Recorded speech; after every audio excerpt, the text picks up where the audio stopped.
Mettons-nous au travail et voyons ensemble l'aspect pratique de la conception et de la création de vos campagnes de courriel.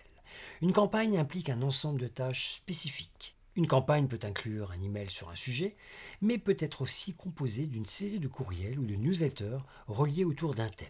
Nous allons nous concentrer sur l'envoi de ce premier message électronique.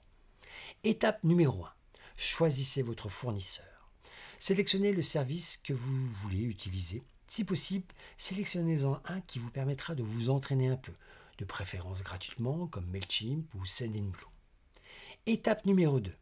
Configurez votre compte. Lorsque vous configurez votre compte, on vous demandera de créer un nom d'expéditeur pour vos messages électroniques. Assurez-vous d'utiliser le vrai nom de la personne qui enverra l'email plutôt qu'un nom d'entreprise afin de le rendre un peu plus personnel.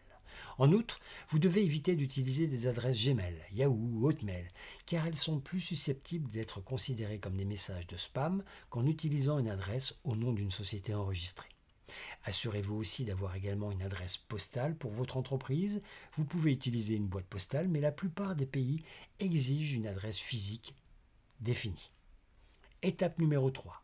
Créer une liste.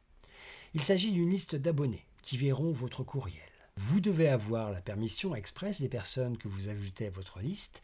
Donc pour le moment, ajoutez-vous et quelques personnes qui ne sont pas contre à l'idée de recevoir votre courriel. La plupart des sites vous enverront une confirmation à vous et à tous ceux que vous vous inscrirez sur la liste. Le nouvel inscrit devra cliquer sur ce message pour recevoir vos courriels. Étape numéro 4. Créer et modifier des messages de confirmation. Pendant que vous configurez votre compte, vous verrez normalement un champ vous permettant de créer un message de confirmation pour chaque nouvel inscrit. Vous devez modifier ce message pour qu'il soit adapté à votre liste. Soyez également très clair sur vos intentions. Dites quelque chose comme merci de confirmer ou confirmation requise pour encourager votre destinataire à ouvrir le message et à cliquer sur la confirmation. S'il n'exécute pas cette étape, il ne sera pas abonné et vous ne serez pas autorisé à l'ajouter à votre liste. S'il y a un espace pour insérer une signature dans votre demande de confirmation, assurez-vous d'indiquer votre nom et celui de votre entreprise afin que le lecteur puisse vous reconnaître et être sûr qu'il a lui-même demandé à être ajouté, en espérant qu'il se souvienne de vous. Étape numéro 5. Créer des formulaires d'inscription. Pour commencer, vous pourrez utiliser des formulaires d'inscription automatiques, mais après avoir dressé votre liste, vous devrez les personnaliser et inciter les gens à entrer en contact avec vous.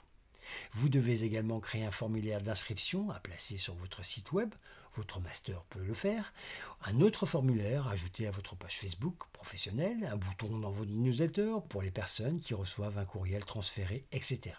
En résumé, vous devez donner aux gens toutes les occasions possibles de s'inscrire à votre newsletter.